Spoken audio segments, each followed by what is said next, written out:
One nation one election मतलब पूरे देश में सिर्फ एक चुनाव। One nation, one election. One nation, one election. One nation one election. कैसे सिर्फ एक ही दिन में विधायक, सांसद, मुख्यमंत्री और प्रधानमंत्री का चुनाव करेगी जनता। वर्तमान इलेक्शन में क्या दिक्कत है जिस वजह से वन नेशन वन इलेक्शन की जरूरत लग रही है। आम लोगों को या देश को क्या फायदा होगा वन नेशन वन इलेक्शन से। भारत में वन नेशन वन इलेक्शन बंद क्यों हुआ था? विपक्ष क्यों वन नेशन वन इलेक्शन का विरोध कर रहा है? भारत का कौन सा चुनाव दुनिया का सबसे महंगा चुनाव था?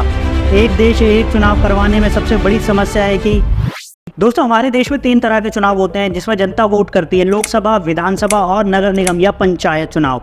लोकसभा के चुनाव तो हर 5 साल में एक बार होते हैं, पर विधानसभा चुनाव पूरे देश में कहीं ना कहीं होते ही रहते हैं, क्योंकि किसी विधानसभा का कार्यकाल इस साल खत्म होगा तो किसी का अगले साल और किसी का 2025 में। जैसे इसी साल नवंबर से दिसंबर में मध्य प्रदेश, मिजोरम, राजस्थान, तेलंगाना और छत्तीसगढ़ में विधानसभा चुनाव होने वाले हैं। उसके बाद अगले साल अप्रैल से मई के बीच लोकसभा चुनाव है और उड़ीसा, आंध्र प्रदेश, सिक्किम, अरुणाचल प्रदेश में विधानसभा चुनाव भी हैं। फिर अगले साल लोकसभा चुनाव के बाद 2024 में ही दिसंबर से पहले महाराष्ट्र, झारखंड, हरियाणा में चुनाव होने हैं, जिसके बाद 2025 में मार्च अप्रैल तक दिल्ली के विधानसभा चुनाव होने हैं। तो इसी तरह पूरे देश में कहीं ना कहीं चुनाव होते ही रहते हैं, कभी इस राज्य में तो कभी उस राज्य में। तो लोकसभा और सारे राज्यों के विधानसभा चुनाव एक साथ करवाने को ही वन नेशन वन इलेक्शन, एक देश एक चुनाव कहा जाता है। चुनाव लोकसभा का हो या फिर विधानसभा का, इलेक्शन कमीशन हर कैंडिडेट के लिए चुनावी खर्चे की एक लिमिट तय करता है जो हर राज्य के लिए अलग अलग होती है। बड़े राज्य जैसे महाराष्ट्र, मध्य प्रदेश, उत्तर प्रदेश, वेस्ट बंगाल और कर्नाटका में लोकसभा चुनाव में खड़े हुए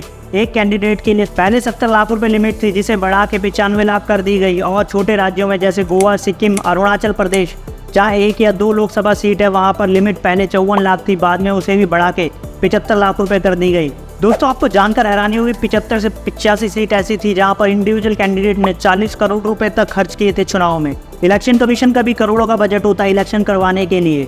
इलेक्शन कमीशन मतलब चुनाव आयोग की तरफ से भी लोगों को वोटिंग के प्रति जागरूक करने के लिए करोड़ों रुपए के एडवर्टाइजमेंट चलाए जाते हैं। इसके अलावा चुनाव में ड्यूटी करने वाले कर्मचारियों और बाकी चीजों पर भी करोड़ों रुपए खर्च होते हैं। As per CMS centre for media studies report, साल 1999 के लोकसभा चुनाव में 880 करोड़ रुपए खर्च हुए थे। इसके बाद 2004 के चुनाव में ये खर्च बढ़कर 1200 करोड़ रुपए हो गया और इसके बाद 2019 के चुनाव में ये खर्च 55 से 60 हजार करोड़ रुपए तक चला गया था। आपको जानकर हैरानी होगी कि चुनाव में खर्चा करने में हमने अमेरिका को भी पीछे छोड़ दिया। 2016 में हुए अमेरिकी राष्ट्रपति के चुनाव में $6.5 बिलियन खर्च हुए थे और 2019 के लोकसभा चुनाव में $8 बिलियन। इसीलिए 2019 के लोकसभा चुनाव को दुनिया का सबसे महंगा चुनाव कहा जाता है।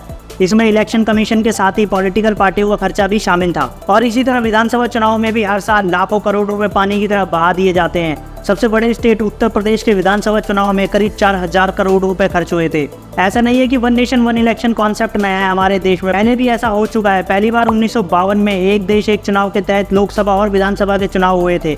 इसके बाद 1957 में, 1962 में और 1967 में भी लोकसभा और विधानसभा के चुनाव साथ हुए थे। लेकिन बाद में कई राज्यों की विधानसभा समय से पहले ही भंग होने के कारण ये सिलसिला टूट गया। वन नेशन वन इलेक्शन अभी 2023 में ही चर्चा में नहीं आया। 2016 में प्रधानमंत्री मोदी ने अपने भाषण में वन नेशन वन इलेक्शन की बात कही थी। 2017 में नीति आयोग ने अपनी रिकमेंडेशन दी कि एक चुनाव होना चाहिए। 2018 में लॉ कमीशन ने सुझाव दिया कि किस तरीके से लोकसभा और विधानसभा का एक ही चुनाव हो सकता है। 2019 में फिर से रिकमेंडेशन दी गई और अब 2023 में पूर्व राष्ट्रपति रामनाथ कोविंद जी की अध्यक्षता में वन नेशन वन इलेक्शन के लिए एक कमेटी बनाई गई ताकि एक देश एक चुनाव की सभी पॉसिबिलिटीज को देखा जा सके।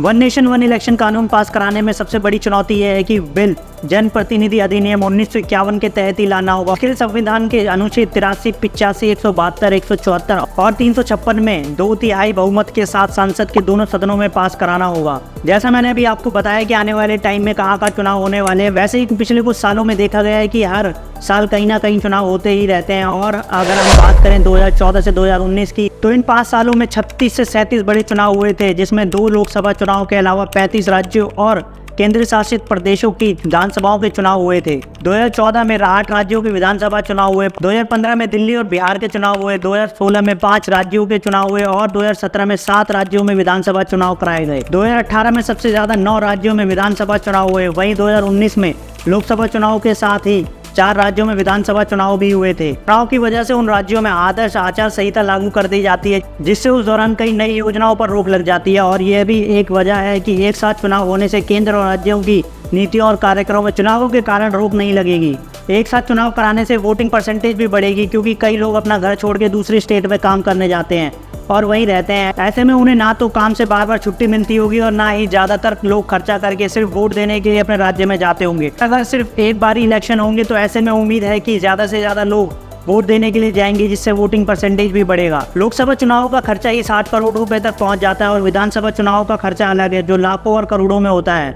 तो जाहिर है अगर दोनों चुनाव साथ होंगे तो चुनाव में होने वाले खर्चे में भी कमी आएगी और सरकारी खजाने पर भी इसका असर कम पड़ेगा। साथ ही ब्लैक मनी पर भी रोक लगेगी, क्योंकि चुनाव में आपने देखा ही होगा कि कभी किसी के घर से तो कभी किसी की गाड़ी से करोड़ों रुपए पकड़े जाते हैं, तो इस ब्लैक मनी पर भी लगाम लगेगी। लोकसभा और विधानसभा चुनाव एक साथ करवाने पर सिक्योरिटी पर कम खर्चा होगा। हर चुनाव के दौरान पोलिंग बूथ पर कम से कम 5 सुरक्षाकर्मी तैनात होते हैं, तो इनमें होने वाले खर्चे में भी कमी आएगी, क्योंकि एक बार ही इनकी तैनाती करनी होगी। केंद्र सरकार को चुनाव करवाने के लिए ईवीएम मशीनों, वोटर लिस्ट की तैयारी, पोलिंग बूथ की ट्रेनिंग, उनके खान पर और चुनाव में ड्यूटी करने वाले लोगों की नियुक्ति पर भी पैसे खर्च करने पड़ते हैं, तो इन खर्चों में भी कमी आएगी। एक देश एक चुनाव को लेकर कुछ आशंकाएं भी हैं, जैसे क्षेत्रीय दलों मतलब रीजनल पार्टी। रीजनल पार्टी वो पॉलिटिकल पार्टी होती है जो एक राज्य में होती है, तो उनको डर है कि वो अपने स्थानीय मुद्दों को मजबूती से नहीं उठा पाएंगे, क्योंकि राष्ट्रीय मुद्दे हमेशा से ही क्षेत्रीय मुद्दों के ऊपर ही देखे जाते हैं। और अगर लोकसभा और विधानसभा के चुनाव एक साथ होते हैं तो ज़्यादातर लोग राष्ट्रीय मुद्दों को ध्यान में रख के ही वोट करेंगे, जिससे क्षेत्रीय पार्टियों को चुनाव में वोटों का नुकसान होगा। और कई लोगों का ये भी मानना है कि चुनावी खर्चे और चुनावी रणनीति के मामले में भी नेशनल पार्टियों से मुकाबला नहीं कर पाएंगी क्षेत्रीय पार्टियां। एक देश एक चुनाव करवाने के लिए बड़ी संख्या में ईवीएम मशीनों की जरूरत होती है। एक लोकसभा चुनाव में 12 से 13 लाख ईवीएम मशीनें इस्तेमाल होती है। हर साल 4 से 5 राज्यों में होने वाले चुनावों के लिए 2 से 3 लाख ईवीएम मशीनों की जरूरत होती है। अगर देश में लोकसभा और विधानसभा के चुनाव एक साथ करवाए जाते हैं तो इसके लिए वर्तमान से दुगने ईवीएम मशीनों की जरूरत होगी, यानी कि 30 से 32 लाख ईवीएम मशीनों की व्यवस्था करनी होगी और इतने ही वीवीपैट भी लगाए जाएंगे। इसके लिए करीब 5,000 करोड़ रुपए अधिक खर्चे करने होंगे। ये सिस्टम लागू होने पर देश में चुनाव प्रक्रिया का समय बढ़ जाएगा और मतदान के चरण भी बढ़ सकते हैं। अगर एक देश एक चुनाव के बिल के तहत पूरे देश में एक साथ लोकसभा और विधानसभा के चुनाव कराए जाते हैं तो इससे पूरी संभावना होगी कि चुनावी नतीजे आने में देरी हो सकती है। विपक्षी दलों का कहना है कि खर्चे कम हो जाएंगे एक देश एक चुनाव से। ये कारण है ही नहीं असल में।